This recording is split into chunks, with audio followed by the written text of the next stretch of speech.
What's good, everybody? Welcome back to another edition of the Halftime Show with your host, Courtlandt Griffin, yours truly. Welcome to it's been a couple of weeks, guys. Been making my rounds on a couple of different web shows. Shout out to Say It Again. Them fellas over there doing big things over there. I was just on a episode of theirs. Who else? The Sports Arena with my guy Eric Wilson, Raylan, John, those guys, Megan, Mike Kirchnudo, all those guys over there. So shout out to the Sports Arena. And also, what would I be? What kind of a person would I be if I didn't shout out the 3-point conversion, where you can find my articles and all the fellas that's doing big things over there. Shout out to Mr. Controversy, Alex, DA, and all those guys over there. But to get right back into it, again, y'all know how we start the show. We started with our halftime adjustments. And one of the big things that's happening right now is, hey, Tom Brady is building the brand, baby. And he did it in a big way. Shout out to him. The guy that a lot of people consider the GOAT of quarterbacks is now doing what another guy who many people consider a GOAT in another sport, Michael Jordan, has done and been doing for the better part of 20 years now, and that's signing athletes. But Brady is doing it in a different way. He's now going to offering NIL deals. And one guy that he just signed, and I believe he's the first, is one Shedeur Sanders, son of Hall of Famer Deion Sanders from Jackson State. So that's huge. If you know anything, and you kept up with HBCU sports and of course college sports, we all know that these NIL deals are far and in between when it comes to like FCS schools, and the fact that Shedeur Sanders is not only one of the best college athletes, period, in all sports, FBS or FCS, but the fact now that he's being recognized by one of the best quarterbacks to ever play, one of the greatest quarterbacks to ever play in the NFL, by giving him an NIL deal. Brady's putting his name and his brand on the shoulders of this young man, says volumes. So shout out to Shedeur Sanders and Jackson State putting on for the HBCUs, and hopefully this goes forward and pioneers new things for athletes. Definitely athletes going to HBCU schools, and the marketing and the strategy that goes behind that. So shout out to them. Next up, I don't know what's going on with Dan Snyder and them boys up there in Washington, but evidently he got some dirt on all the higher ups and the executives and upper crust of the NFL. He said he got dirt on the commissioner, Roger Goodell. He said he got dirt on most of the owners, and they can't mess with him. He's untouchable. He's a Teflon Don.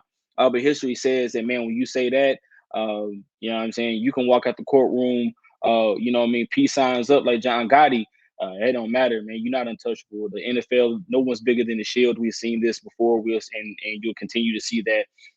Snyder has staved off being pushed out of the league. He staved off sexual assault, claims. He staved off hate speech claims and all of these things. And after a while, it kind of makes you wonder, does he have something on the higher ups? Does he have something on some of these other owners? Does he have something on Roger Goodell? Is there some merit to it? But also, how long can you really, how can I say this? How long can you hold that over these heads of these other fellow billionaires and team owners before they all band together and get you up out of there? So yeah, the Snyder cut, we still waiting on it. And hopefully, we hopefully this comes to a head at some point. I feel like both sides are going to collide. We know that there are a couple of owners that are equal to the Shield, maybe. Like, and those are only a couple, maybe only one. That's Jerry Jones. And that's only because he has the most valuable team in the league, and they kind of push all the marketing and things. But I just can't see Snyder really like challenging that. So we'll see what happens with that. Again, we'll as the reports come out, we'll see what happens. But this leads into one of our major topics that we have today. But man, the Carolina Panthers, of course, we know have been a much maligned franchise for the past couple of seasons, at least since 2017, 2018, maybe around 2019. They were up and then they kind of fell from glory. So um, it's been a steady decline for this franchise, and it really makes me wonder: is it Tepper? Is it from the top that we're seeing these issues that are arising? Most of the things that that have come about, you normally say like, okay, it's from the top down. It's like it's the ownership, it's the GM, it's that's going on in this franchise. And I believe that maybe we've been looking at media and looking at the wrong person, right? We're looking at the quarterback, we're looking at the defensive coordinators, offense coordinators, head coaches, GMs, and maybe it's the ownership. And the reason I say that is this is the second season firing, right, of a head coach. It was Ron Rivera, and now it's Matt Rule. So this is the second in-season firing for him as an owner. And then also we fired a GM season before firing, right? Where there's rumors and rumblings that Fitterer could be out of the door next. So we're waiting to see what happens with that. And I just kind of feel like maybe Tepper is the blame. Like the Panthers, and that's huge when you're a team that's just looking to rebuild and redo the makeup of your franchise. You got to look from the top down. But that goes into Carolina Panthers again, man. Everything must go, and as we know right now, there's a fire sale. With all of everything must go. Like fire sale is happening, right? DJ Moore, Brian Burns, all of these guys that are in this franchise that were supposed to be the part of the future of this franchise, right, are now up for grabs for other NFL teams. And now this kind of goes into what I was asking: is Fitterer out, right? Like, is Fitterer gone? Because of the simple fact, when you have a new regime, like you're getting rid of all of the old regime guys. Like I said, DJ Moore, J.C. Horn, Brian Burns, Christian McCaffrey, all of these guys. When you're getting rid of that old regime, you got to get rid of the guys that brought them in as well, because you can't just start this new, fresh start, this new upstart with having old, the old guard still there and the remnants of the old guard still there. So it kind of makes me wonder like what happens with this. And when we're talking about these guys, where could they possibly go? Like I said, a couple of these names, like Brian Burns, there are a couple of teams that could use a Brian Burns. Like there's never, like we've seen with Tampa Bay when they won the Super Bowl, you can never have too much pass rush. They have fresh bodies, fresh heads in there, fresh legs in there every single snap. And we saw them ride that all the way to a Super Bowl and bother Patrick Mahomes in a major way. So now that when we're seeing this and we're seeing what's happening, that's my grandfather, y'all. So when we see that happening, where can Brian Burns go? Where can Brian Burns go where he's considered a need, but or maybe even considered the piece of the future? I think the Arizona Cardinals should go and grab him. This is just a team that I feel like needs pass rush. They got rid of Chandler Jones, and he's in Oakland now. And so with that being said, you need guys that can pressure the quarterback, and you're also playing in a division where the quarterback play is decent. It's pretty good, and you also need a guy who's effective against the run, and Brian Burns can do both. He's one of those edge players that can stop the run and go and get the pass, go after the pass. So I think the Arizona Cardinals deserve or should make a call to Carolina to get Brian Burns. Next up, the next guy I want to talk about is DJ Moore, right? Wide receiver DJ Moore, who's a guy who's multi-talented, can do everything, route runner, deep threat, big play guy, right? Now, a couple of teams have been attached to him, right? The Titans are one. The New York Giants are one. The Packers are another team that have been attached to him. I think all three teams need depth at receiver, right? Tennessee needs depth at receiver. After Treylon Burks goes down, you traded away A.J. Brown last year. So you need depth at receiver. The Packers, Alan Lazard and those guys, as good as we know Aaron Rodgers to be, he still needs a guy. He needs a target, a number one target. And then the Giants, Sterling Shepard went down, and they need a receiver bad because Saquon Barkley, he can't continue to carry a team on his back and expect to keep up the momentum that they have. So you need a guy there. So all three of those teams should be making a call. Now, with the issue with one of those teams, the Tennessee Titans, is the cap room and the cap space and the ability to give him a new deal, because the way Carolina did the DJ Moore extension, he gets his money up front. So he's I think getting paid like upwards of 20 plus million. I think 25 million is like his cap hit, I believe, because of the way they structured his contract. So when you're the Tennessee Titans, you just traded AJ Brown away because you didn't want to pay 20 plus million for a receiver. Now, does this say that John Robinson and that front office learned their lesson and maybe go and get a receiver? Maybe say, hey, we can go get a receiver and we should just go ahead and pay him because clearly we need the depth there. Clearly we need the talent there. Maybe. But I just don't see it happen. But the Packers, with Aaron Rodgers and needing that, pushing that talent, they're going to actually need a receiver soon. And the Giants are definitely in a big need for a receiver. Like I said, you can't continue to run Saquon Barkley in the ground when he has injury concerns. Another guy, J.C. Horn, young corner, can play long, athletic, can tackle, plays well on the edge, good mirror cover guy. He's actually the top rated corner coming out of the draft in this draft class. They picked him as such.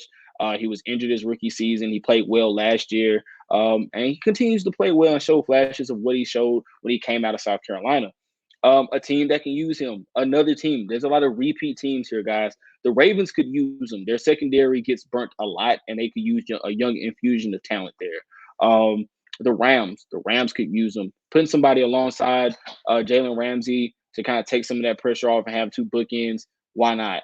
The Titans are another team that can use some secondary help, right? Definitely on the outside. I like what they have. I like Christian Fulton, Andrew McCreary. But we've seen like Caleb Farley just, I don't know, maybe it's the 3 years off and he's still trying to find his legs, but he just can't get it done. They've had injuries on the secondary, and they just need some guys that can come in and actually play in coverage and play in space and be those guys. Again, the issue with the Titans is the cap space. But I believe that the Baltimore Ravens should definitely make a call for them immediately. Definitely to get J.C. Horn in purple and black and see what he can do there and see how he can help that team get, be better than what they already are.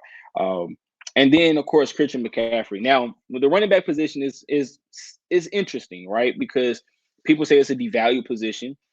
Some say it is a position that is making a resurgence. And some say if the guy's not a utility guy, meaning a receiving back who can create and do all of these multifaceted things with the ball in his hands, then he's not really worth it in today's new NFL.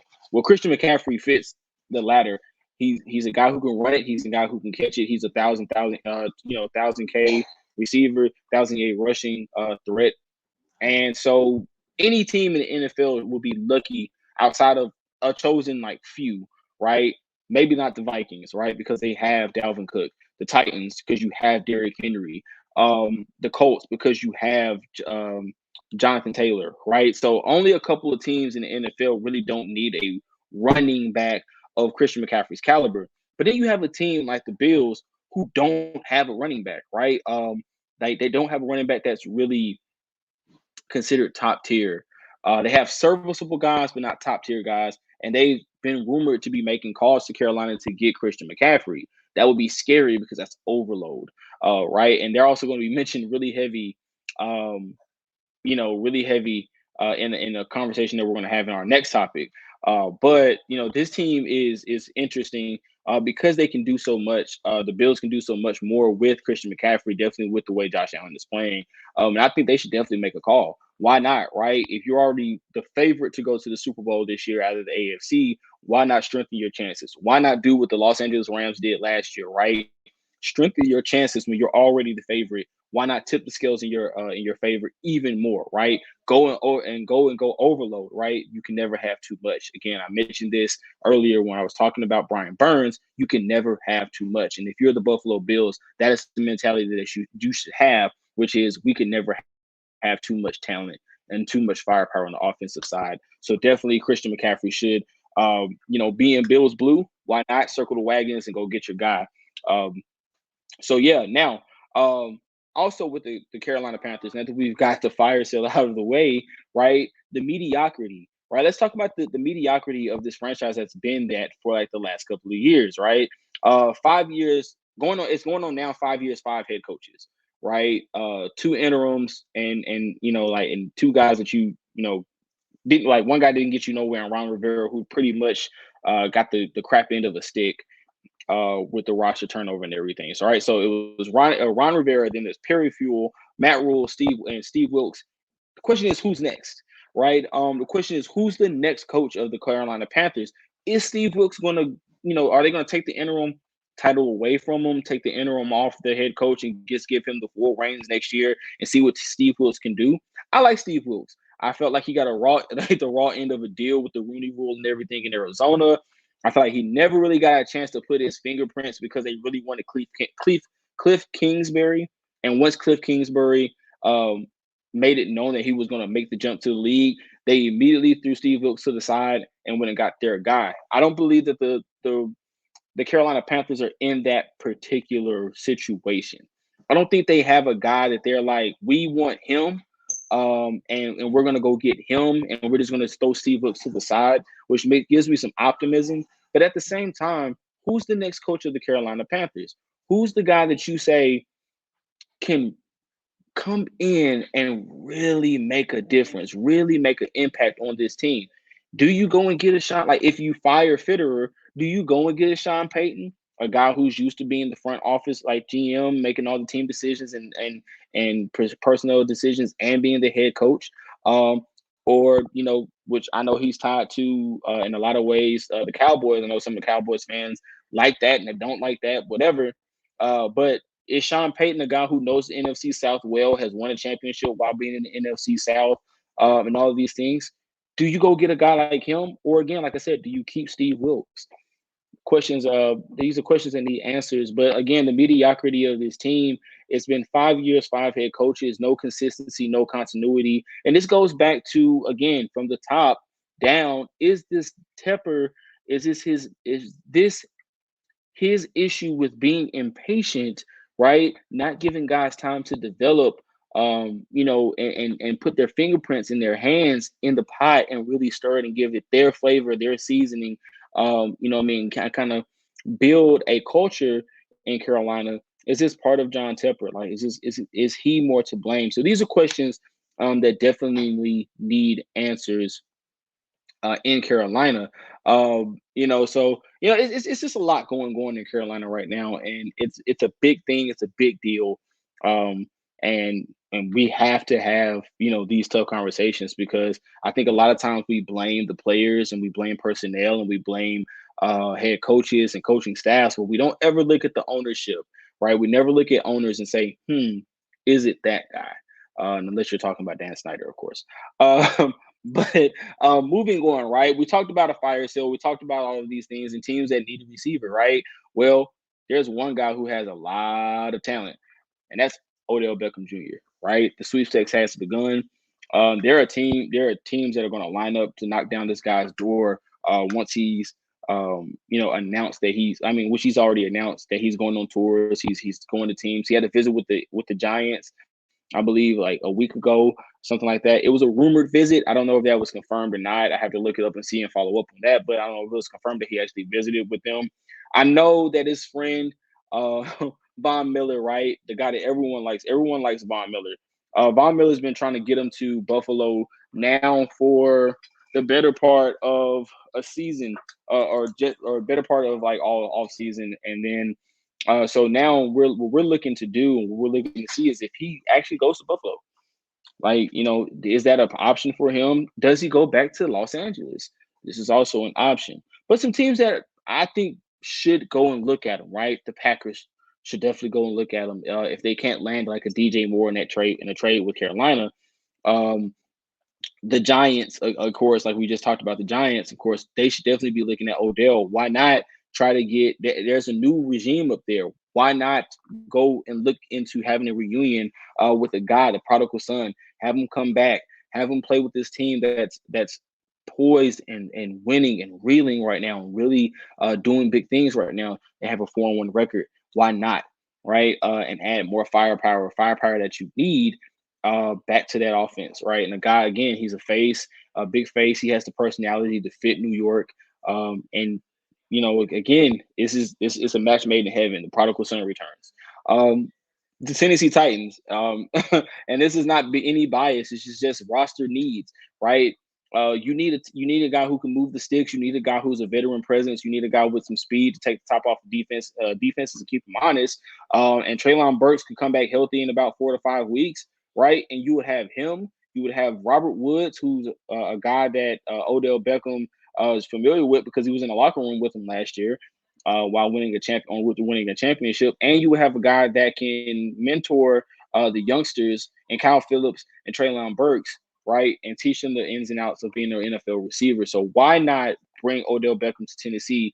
I know people are saying like, well, he's not going to like it in Nashville. He wouldn't fit there. The culture is different. I know AJ Brown said like the Titans don't have fun, but Mike Vrabel's a pretty fun guy. I hate to sound like Kawhi Leonard here, but he's a fun guy. That roster and that locker room, I think, would embrace him, embrace his personality, and make him feel wanted and needed, and also at home with the Tennessee Titans.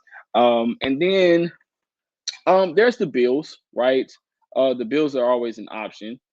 I'm trying to excuse me, I'm trying to get these notes here. So the Giants, the Bills are always an option. But a team that I think would be great, right, for him, and a team that's been tied to him the last couple of times that he's been available, have always been the Patriots. I don't think people really look at how well the Patriots bring in other receivers, right? They always bring in guys, veteran guys, that have had issues with their former teams, issues with people who are saying like compatibility and uncoachability and like divas and these things. They like Bill Belichick literally took Randy Moss and turned him into one of the best team guys in the NFL when people said that he wasn't a team guy, right? So why not bring in an Odell Beckham and bring him into that culture, into that Patriots way culture, and turn him into that team guy and change the perception of a guy that they said isn't a team guy, a guy they say is a diva, a prima donna, right?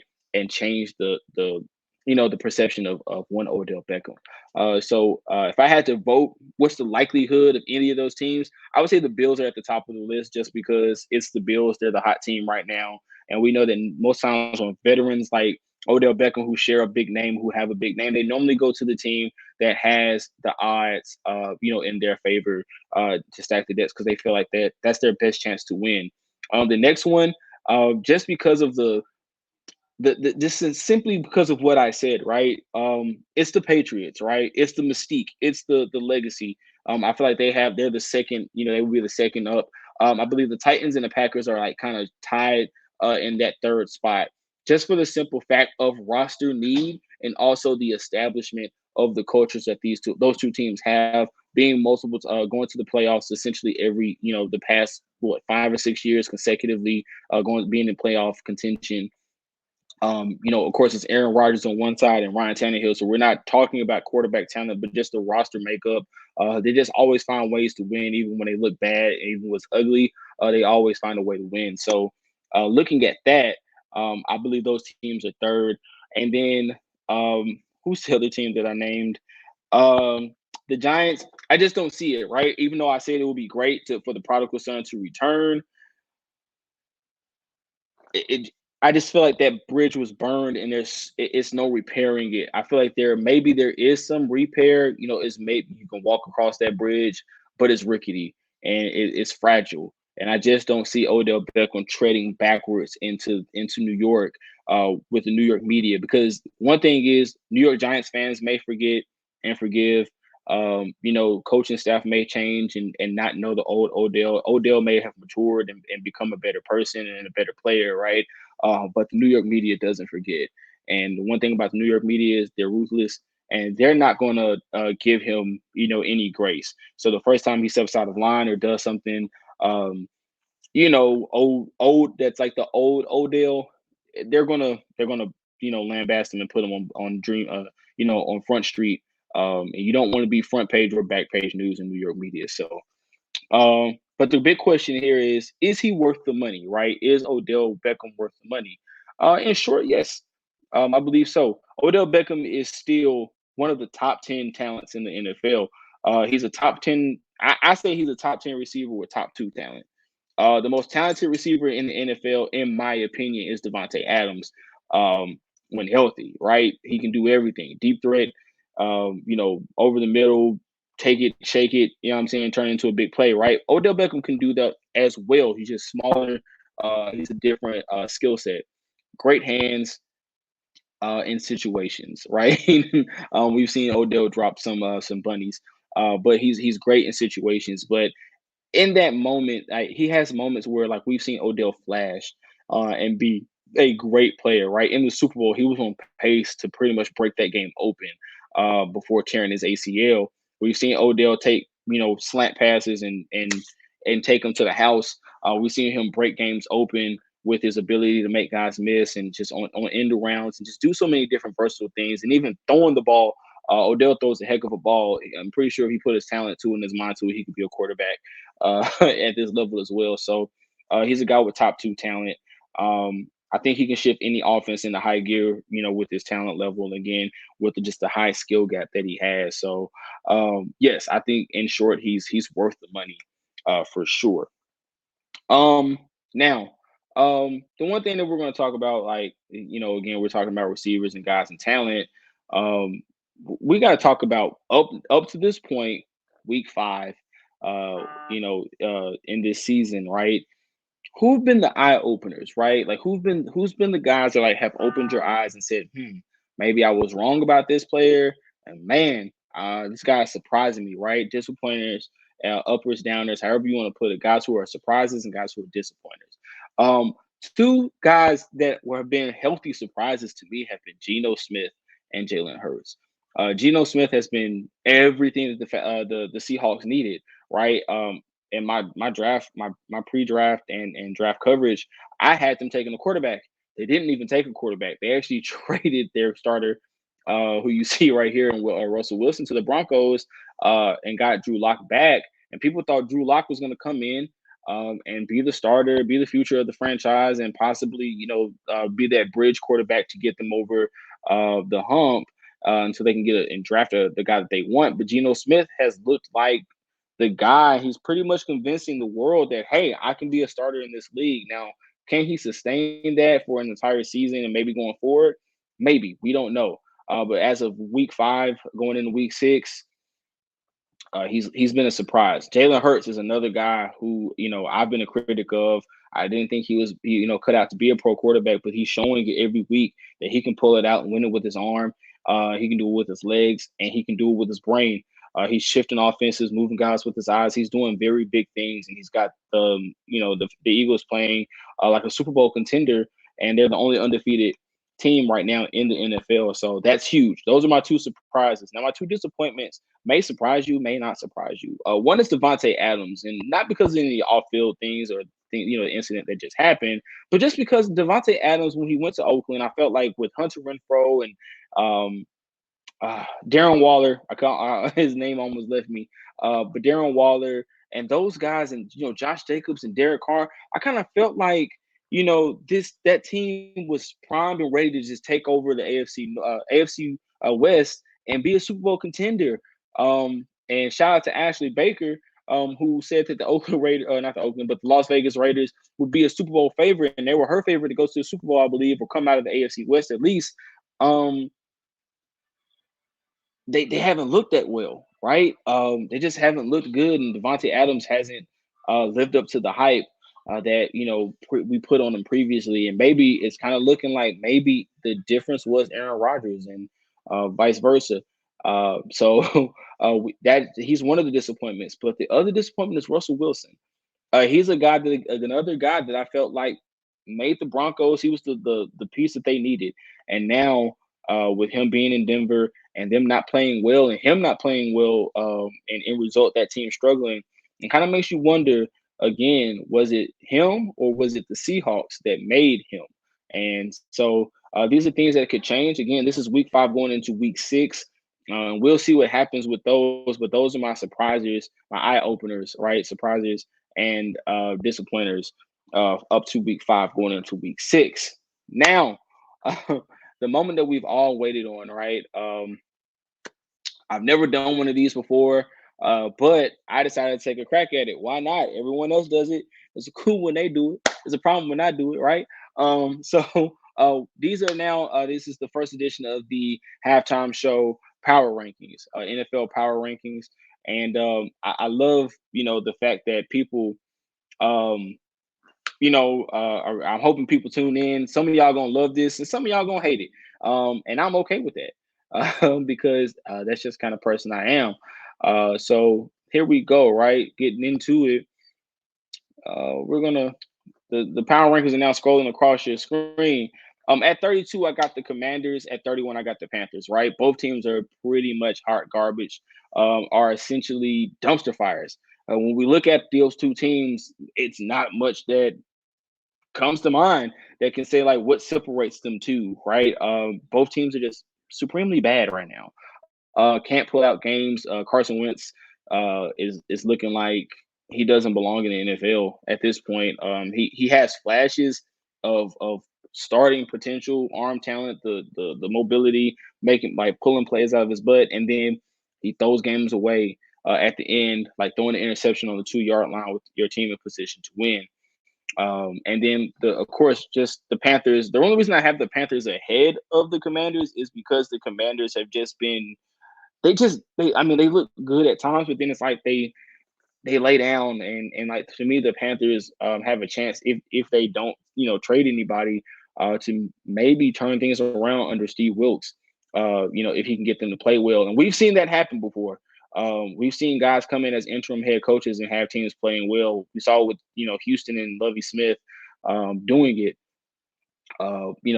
but of course it's iffy, right? It's a year-to-year basis. At 30, I got the Texans. It's self-explanatory. The Texans are not a very good team. Davis Mills is their quarterback. The only bright spot on that team at this point is Damian Pierce, and unfortunately, um, shout out. I can't remember the receiver that they drafted. He's dealing with lymphoma right now, and I hope a speedy recovery to him. I hope he comes back better. But he's in a situation. That's a situation where you don't have many bright spots on that team. And Lovie Smith, of course, is still putting his pizzazz, his touch, his flavor on it.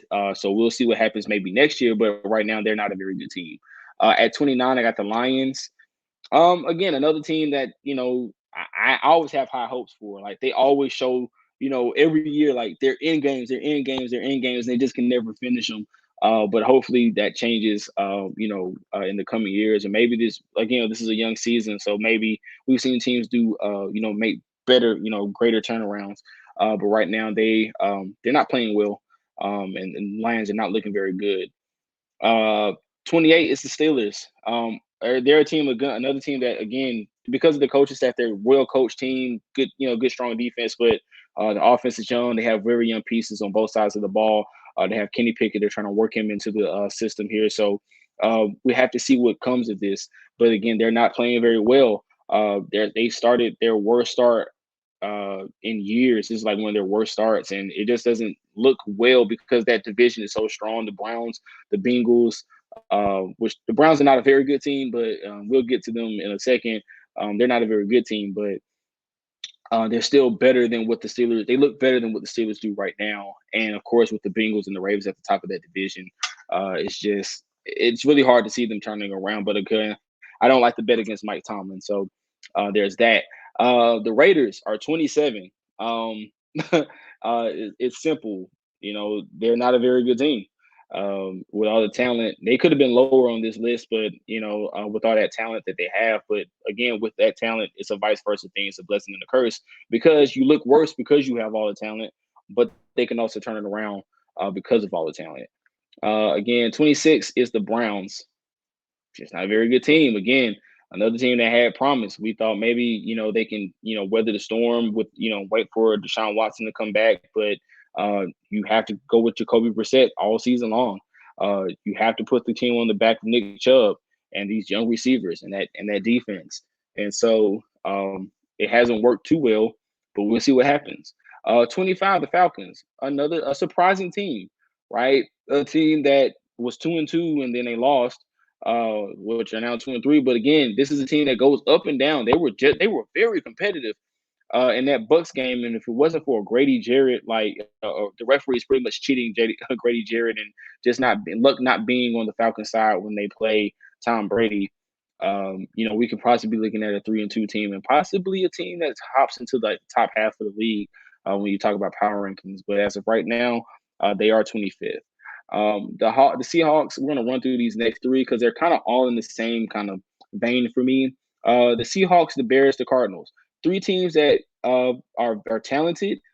Three teams that have some question marks at the quarterback position as far as consistency goes. Like Kyler Murray is inconsistent, no matter how much you like him, no matter how much you want him to be well, and how good of a quarterback and how good of his talent is. Very inconsistent at times. But of course, with the Bears, the question mark is, what is Justin Fields? Is he good enough to be a consistent starter? Is he, what is he right now? We're learning and kind of learning him, and we'll see him tonight in action versus the Commanders. So we'll get to see a little bit more of him and kind of deduce that. And then Geno Smith, like I said, he's a guy who's a surprise this year. He's played well, but can he do it the entire season? And can he take this momentum into next season? As the Seahawks starter. And all three of these teams have okay defenses, not great defenses. And so those three, they kind of fall in, like I said, the same vein for me. 21 is the Broncos. Again, a team that doesn't look good, but I feel like they are better. They are better than those three teams that I just named. And they're in the same situation. Like Russell Wilson is a question mark. And it's sad to say that he's looking old. He's showing signs of aging.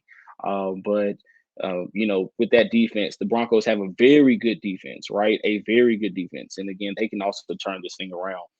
Rounding out the 20 at 20, right? It's the Patriots, man. I feel like the Patriots are a good team. They don't have enough firepower on offense. And with Bailey Zapp, of course, Mac Jones was hurt, and Bailey Zapp stepped in and looked well, but he's not starting. He's not a starter in this league. And so Mac Jones definitely needs to come back. And then they also need to find some weapons. And maybe that's Odell Beckham. Maybe that's a DJ Moore in a trade with Carolina. Who knows? Maybe that's somebody on the roster, next man up mentality, and they step up and become a very good receiver for that team. But we don't know until we know. At 19, the Colts. This is another team that could have been lower on this list, on these power rankings, but because of some of the wins that they've had, they've shown signs of being the team that we saw that we thought they were going to be in the preseason. But then they come out and they kind of struggle and they sputter, and they just can't really get it going at times. And so it's just it's a situation where they have to show the potential that they have. But as of right now, I can't put them in the bottom half of the league. Or can I? They are technically in the bottom half of the league in these power rankings, but I just can't say that they're like a bottom tier team. But they can be better. The Saints at 18, the Rams at 17, Jaguars at 16.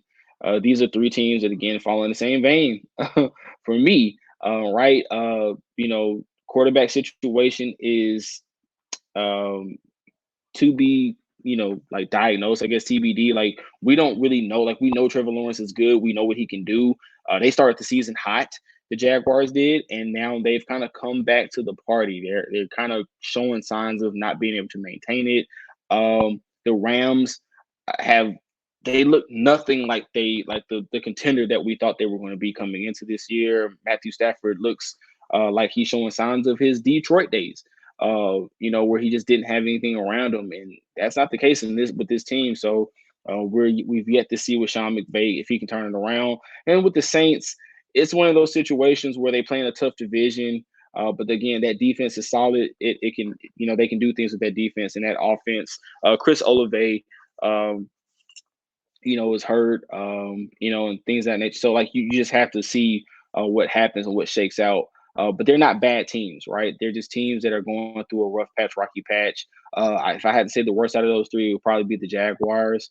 But again, these are teams that can really light it up. So, at any given moment, going into the top 15, though, right? So, at 15, we got the Bengals, very solid team, very good team. Could very well like turn it on at any moment and win that division and turn it around.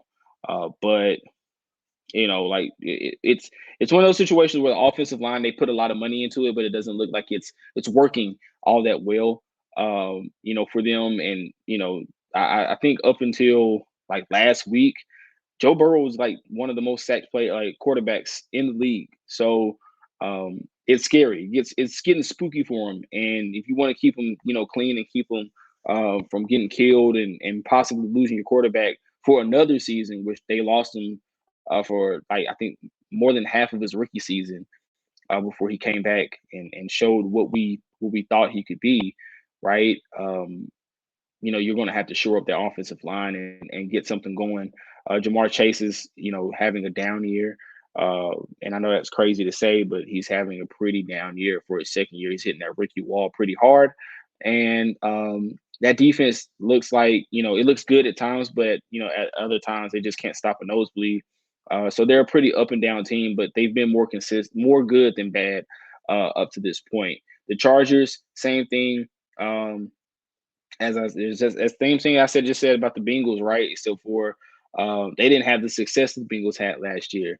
This is a team that had injury issues with Justin Herbert, but again, Justin Herbert to me is a top 5 quarterback in the league. But you just got to keep him clean, give him a chance to really show the talent, which he's shown. He's also shown he's a warrior. He can get out there and play hurt as well. This team just has to again show the potential that they showed on paper. But again, they've been more good than bad this year. The Jets are a healthy surprise this season. I said it before. I'm saying it again. I felt like the Jets could be competitive this year, and they have been. They just put a whooping on the Dolphins. Okay, like the Dolphins were a team that people felt like were a Super Bowl contender, and they just put a whooping on those guys. So this is a team that every week, if they can continue to build on the momentum that they're building, they could possibly be a top 10 team in a couple of weeks, if not next week, depending on how the rest of the league shakes out. At 12, we got the Packers. This is another team, of course. You can't never bet against Aaron Rodgers. He's always going to find a way. He normally finds a way to win. And even though they haven't been the best team in that division, they for sure have been, one of the better teams in the league so far. And again, more good than bad. They've showed some signs of chinks in the armor, but it's been more good than bad this year. And that defensive front is still one of the most fierce in the league. At 11, the Dolphins. Again, this is a team that could be lower, but this is a team that still has the talent. There's a Tua sighting at practice, Dolphins practice this week, so we'll see what happens with that. If he can come back and be what he was the first 2 or 3 games of the season, then there's no reason why this team should panic or hit the panic button. But the Dolphins are still one of the better teams. Like I said, it's nothing to panic about right now. They still, have Cheetah. They still have Jalen Waddle. And those guys, Mike Gesicki and company. So and that defense, if they can just shore up that defense and get them to kind of play a little bit better and more cohesive as a unit, despite like I said, injuries and things happen, then there's no reason why this team can't hop back into the top 10 in the league. At 10, top 10 in the league. Yeah, Danny. Um, yes, Danny. And this has nothing to do with like who beat who. This is just my eye test going off of it. But Danny says Falcons at 25. Yes, Danny, Falcons at 25. And that's, to me, that's not bad. It's the Falcons. Like, it's not bad. They're just not one of the better teams. And again, like, you can interchange them. Like, the Seahawks are 24, the Falcons are 25th. But you can interchange them. But so now, at 10, the Bucks. I got the Bucks at 10. I mean, again, more good than bad team. They've been one of the better defensive teams. It's still Tom Brady, still throwing the ball. They still have one of the better offenses in the league. And again, that team, they lead their division. And it's pretty much locked up. Like, it's pretty much a guarantee that they can win that division, despite some kind of catastrophic, mass injury bug that hits them. So shout out to the Bucks still being one of the better teams in the league, despite adversity. At 9, I got the Tennessee Titans. After losing 2 straight to start the season, they went 0-2. They rattled off 3 in a row. They've been ugly wins, but they've been wins nonetheless. And I don't think you can scoff at like 3-2 with a team that is pretty much caught up together in offense, bottom of the league in offense at this point, except for red zone efficiency, which they lead the league in, and also that defense. People talk about that defense, but they also are number 1 in third down conversion percentage. They are allowing the least amount of third down conversion. So shout out to the boys in two-tone blue in Nashville, being able to pull it out. Like I said, 3-2. You get ugly wins, but they're wins nonetheless. So shout out to those guys in Tennessee. At 8, I got the Ravens.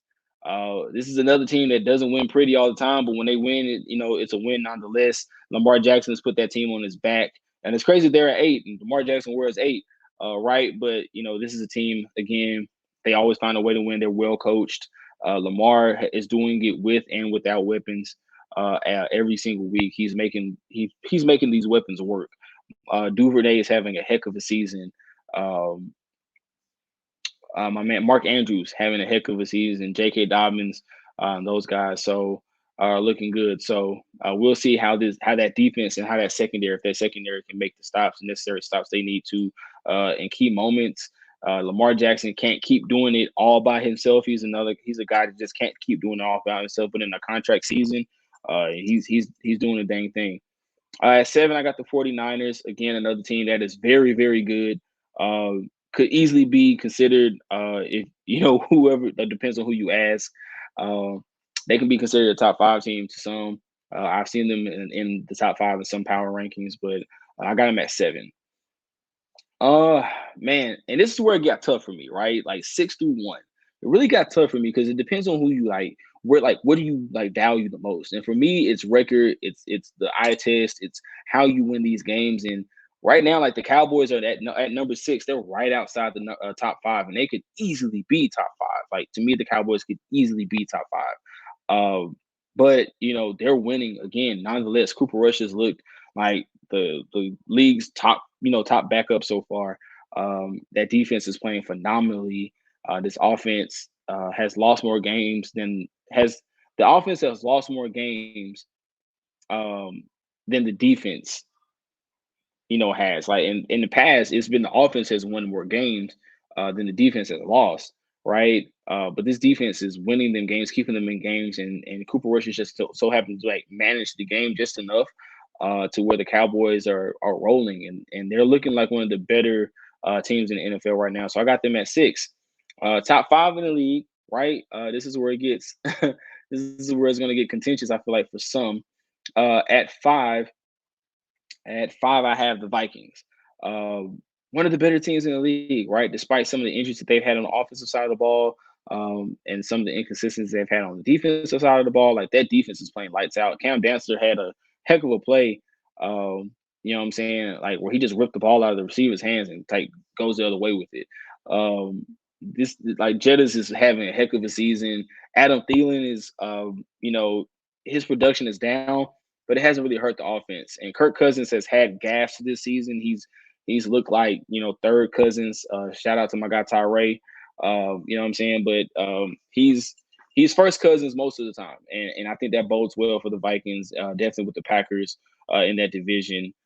It just bodes well for them to have good quarterback play and to get that offense healthy and have a defense that plays really hard and scrappy.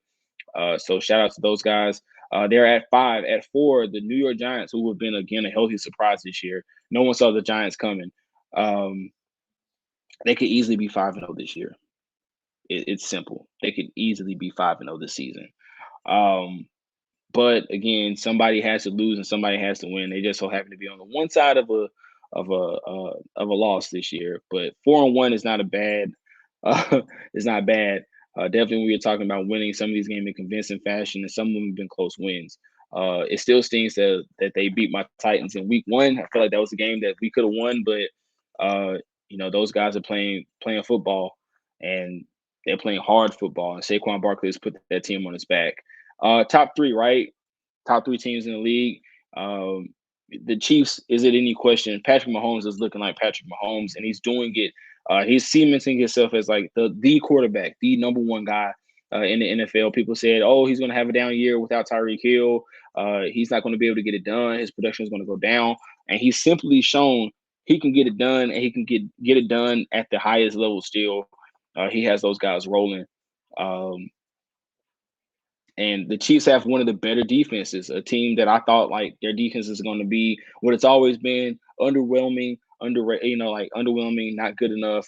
Offense is going to carry, but that defense is actually being well this year. They've actually played well and looked very good as a unit. So those guys, they're the number 3 team. The Bills, number 2. Is there any question, right? About 2 weeks ago, if you asked me this question, I probably would say the Bills are number 1, despite having a loss on their record. But over the Eagles, I would have said they were number 1. But it's hard to debate when you're talking about the only one lone standing undefeated team, right? In the Philadelphia Eagles being number 1. Shout out to my guy Eric Wilson, and also shout out to my uncle Cassius. Man, they're both Eagles fans. Really, really big Eagles fans. So they're gonna be proud to see Philadelphia.